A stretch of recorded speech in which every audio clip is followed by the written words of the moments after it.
You can ask. Yes, you can ask. She is having some question. I do have a question. Well, you were talking, one of the things that stood out to me, thank you again for being here. One of the things that stood out to me is you were talking about love between two people and how we have infinite between two people, but it's not possible to have divine love between two people. It has to be between you and God. And could you talk a little bit more about how you come to that conclusion? Yeah, wonderful question. You see, this is called religion of love. Now, God is infinite, and the consciousness that is within is also infinite. That is, we call the soul or the Atman or the spirit. Our real existence is not only this body and mind. It's not a body-mind complex. Within that is the soul, within that is the spirit. Now that spirit is also infinite nature. And if we give that spirit, if there is a union between this spirit and the universal spirit and the individual spirit, if they have got union, that is the real purpose of life. Now, how to do it, practice it? This is the question. This is how we do. For example, how the love between a boy and girl comes up. You know very well. First of all, you see the profile in the Facebook. Something is matching, so you start chatting but once in a day, then once in an hour, and then goes on chatting, and then you develop love, and then what follows is you know very well. So, same thing. We have to first see the profile of God, then only we can love God. So, you can read Bible, you can read Gita, you can read Quran. This profile is given in all the scriptures. So once you try to know about God, the qualities of God, and how loving He is, how compassionate He is, then you start developing more and more love. The more you read the profile, the more you start chatting. Chatting is prayer. The more you start praying with your heart, gradually the love grows up. And that love will take you to the ultimate reality. Now, another question comes, what about this love? This love also can be transformed into a divine love gradually. How? By seeing the divine in each and every human being. Every human being has got a spark of infinity. So don't try to give more emphasis to the outer kernel. Try to see the divinity within. Now just imagine, if we can practice this particular philosophy of SQ or Vedanta or holistic science, if we can practice, what happens, you know? In America, the divorce rate is so much divorce rate. So much so that some parents, they tell me, you please tell this, my boy is telling I will not marry. My daughter is telling she will not marry. Then I ask them, why are you not marrying? Oh, we don't want to burn our fingers. Huh? Marrying is burning fingers? Yes. My friend got divorced within 2 years, another friend got divorced within 3 years, and in America the cost of divorce is much more than the cost of marriage in India, because we have to take the help of the lawyer, and lawyer's fees is too much. So we don't want to burn our fingers. Why? Because the divorce is so much. Why this divorce is taking place? Because we are not going to the fundamentals. If the husband tries to look at the divinity within his wife, there will be thousands of defects, but there is a divinity within.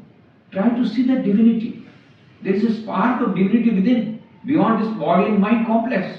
If a husband tries to see that divinity within wife, and the wife tries to see the divinity in her husband with all the thousands of bad qualities that he has got, forgetting that, trying to see the divinity. If the parents try to see the divinity in the children, forgetting their all bad qualities, and the children try to see that divinity in the parents, forgetting about various deficiencies in the parents. If we start this process of trying to look at the divinity part of it behind the human being, gradually our human relationship will be also better. This human relationship will then transform into divine relationship and will take us to the ultimate divinity. That is the real path of love. There is a real path of love. Okay? Got the answer? Thank you. Yeah. Yeah, I very much enjoyed your lecture, by the way. Thank you so much. And I had a question about the whole concept of the difference between mankind and animals. And I've been thinking a lot recently about just like, why is it that when our conception of karma yoga, for instance, is a lot about like serving mankind, right? We have this solidarity with our brothers and sisters in mankind, but it doesn't necessarily extend to animals, or that doesn't necessarily extend to bacteria, or it doesn't extend to, like other small, lesser life forms, right? Very nice question. Why is that? Why do we feel very nice question? Very nice. Now the thing is this, because there was no time, I could not explain further. Karma yoga does not mean only extending our service to human beings.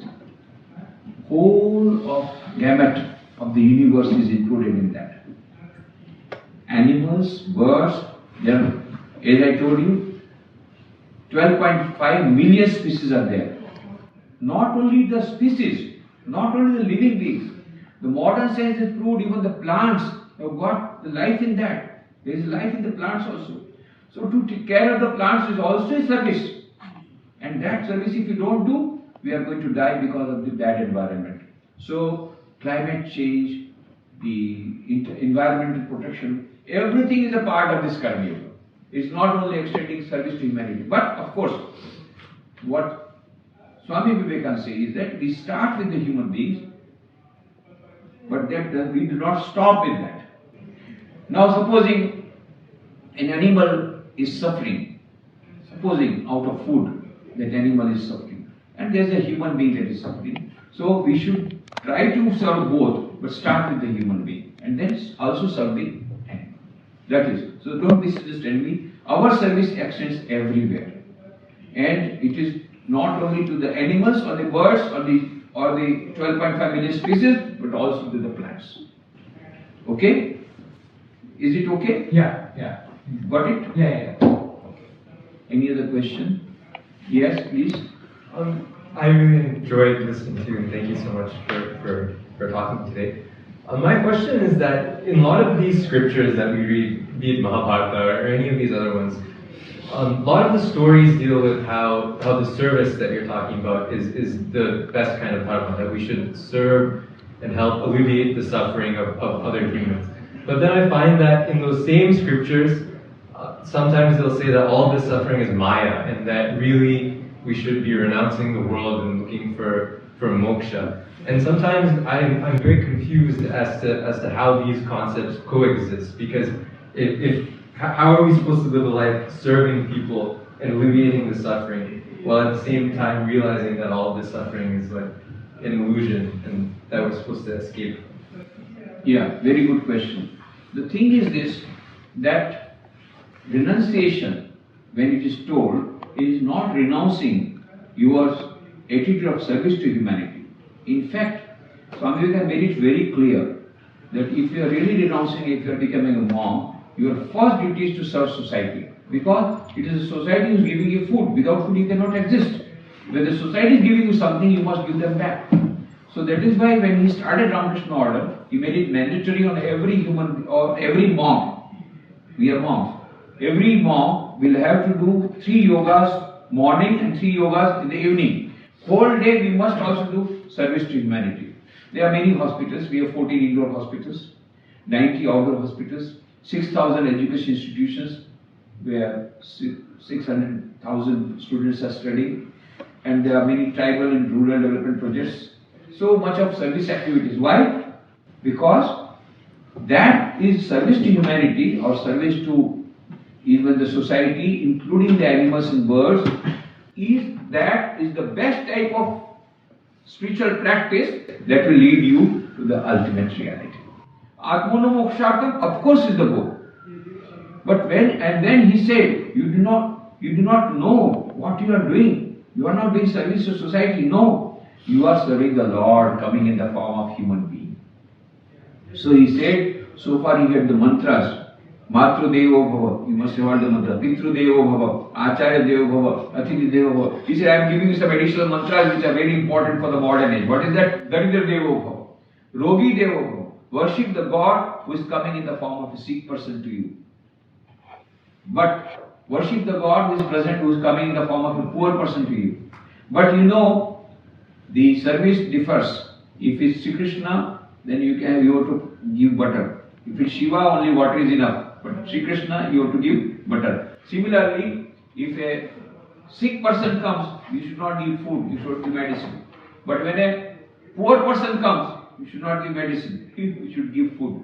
So, try to worship the God, whatever is the basic need of that God, coming in the form of human being, coming in the form of God. That is what we are interested to speak. So there is absolutely no controversy between worshipping God in human beings and worshipping God in the temple. Yes, you must go to the temple, churches, mosques. We are not saying no, but they are secondary. They are not bad. They are not unimportant, but they are secondary. You may go to the temple. You may meditate there also for some time. By that, you can have that good atmosphere and good environment. You may feel nice and you may inhale the purity, inhale the power. Michael Eckhart, very nice mystic was there. He says, when I am meditating, I am inhaling the purity. And then, but only inhaling is not good. I exhale that purity and exhale that peace by service to humanity. So both have to go in hand. Inhaling, exhaling. Inhaling through meditation, exhaling through service to humanity. So we combine all the four yogas. And there the service to humanity gets the most prominent place in our spiritual practices. There is no controversy between that. There is no, it is all inclusive. Our practices are all inclusive. Yes, please. Yes, thank you very much. I just want to make this one comment because you traced the connections between Swamiji and Harvard so well, right? Because as a student of history, I thought I'll make a few more little things on that. Especially for the undergrads here, another key figure was Sarah Bull and Old Bull of this, who lived in Boston. Old Bull was a famous Norwegian violinist and Sarah his wife. And their house is on 168 Brattle Street. Right? Yeah. We saw yesterday. Oh, you did? We have took the photograph also. Oh yes, so that was another key figure. And of course, Sister Nivedita was also had very close connections with Boston. The Japanese art historian Okakura Kakuzo, who was a famous Japanese painter, was also curator of the Asian art section in the Museum of Fine Arts in Boston, and it was him who used to coordinate both Nivedita, but also Rabindranath Tagore and Bipin Chandra Pal, key figures in that period. In fact, Swami Vivekananda has also given lectures in another hall also. Yesterday we saw that hall in Harvard. It's a part of Harvard only. Yes. So Swami Vivekananda connection with Harvard is good, and I am also very happy to have revisiting the Harvard. I mean, coming for the first time and meeting you all at Harvard. Very nice. I'm very happy. Any other question? Any person? You have got some question? No? Is it okay what I told or something wrong? Yeah? It was great. Great? Okay, thank you. Yes. So I actually have two. So the first is, so you said you were an engineer, an industrial engineer, and then one day you weren't. What happened that day you woke up and, all of a sudden said, Yeah, many people they ask me, what happened that you became a monk? Some accident must have happened. That is what they feel. I didn't say accident. Yeah. Something must have happened. How suddenly you got from an industrial engineer, you became a monk. What a transformation. Something must have happened. Maybe broken heart.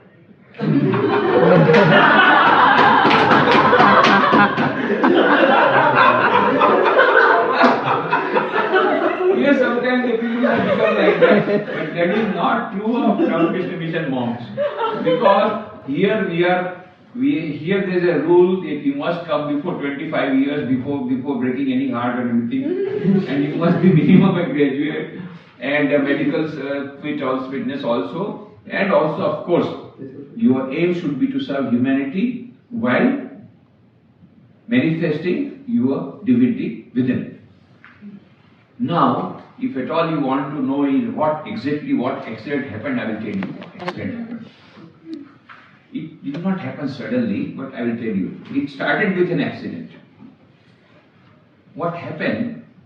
I was in Raipur, that is, it was at the time in Madhya Pradesh, in the central part of India. I had gone to the railway station to see off some guest. So, after seeing off, I saw there was a bookstore. So, I just had a look at the bookstore. I have a weakness for the books. Whenever I see books, I stay for some time, and even if I don't purchase, at least I have a look at it. So I got this small book I saw, Swami Vivekananda, Thoughts of Power. So that is very small amount at that time. Even now it's very small amount. So hardly 5 pence. So I took that book, purchased it. Gone forever. That book was so inspiring, and I found all the answers of my question that I was within. Why are we born? Why at all the humanity is suffering? Why so many problems in humanity? So many problems I was going.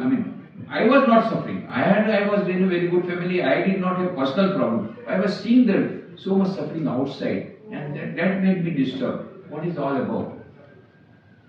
Slowly I started getting depressed. So then I found out there is a Vivekananda Ashrama, that is a branch of Ramakrishna Mission, was there. So I went there and I got a lot of books, and literally I will go every day to fetch one book. And whole day I will just read. That went on for a few days. That completely transformed my inner being. And then of course I decided that I must become a monk and fully devote my whole time in serving humanity, but there were certain obstacles in life, so I had to fulfill my obligations. Of course, all those who come to join the Ramakrishna Order, they have to be celibates from the beginning, and they have to remain celibates. So, but I had my parents to look after. I was the eldest son, so charity begins at home. I said, I must serve the society, but first I must serve the family. So I fulfilled all my obligations. I took their permission, and then joined the Ramakrishna Order. So this interior, this engineering and all that was only a temporary phenomenon that I had wanted. A little bit of service and all that. So it was already decided long back. When I was in school, I had decided that I will have a life of only service to humanity, because I read very inspiring letter of Swami Vivekananda, where he writes to the Prince of Mysore. Mysore is in South India. Mysore, you must have heard. Swami Vivekananda wrote a wonderful letter to Prince of Mysore. The last line is so very inspiring, where he said, My dear Prince, this life is short. The vanities of this world are transient. In this short life, they alone live who live for others. The rest are more dead than alive. And he said, I don't want to be dead. I want to be living. And I must sacrifice my whole life for the sake of humanity. And so that is what it is. And then so you mentioned Swadhyaya, self-study, and I know you said, or she said you did work in Rajkot in Gujarat. So did you ever meet Bhagwan Shastri at all? He founded Swadhyaya. I did not meet him personally, but many people who were connected with that are still very connected with me. They are followers.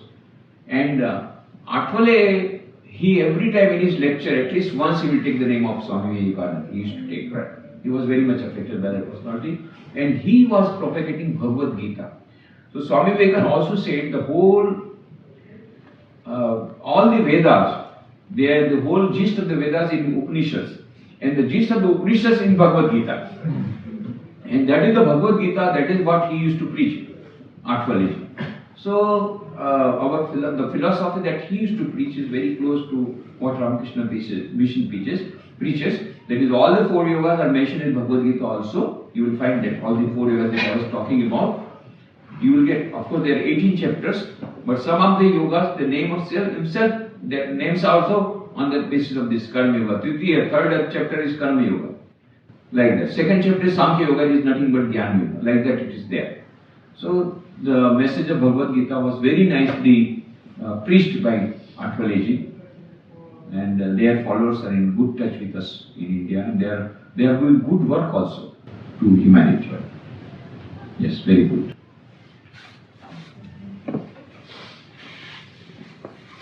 Any other question?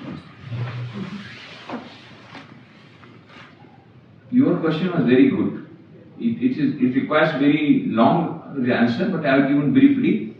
But if you really want to know that question, you must read the books of Swami Vivekananda. 4 yogas are there, beautiful books. Raj Yoga, Bhakti Yoga, Religion of Love, Jnana Yoga, Religion Path of Knowledge, and 4th is the Karma Yoga.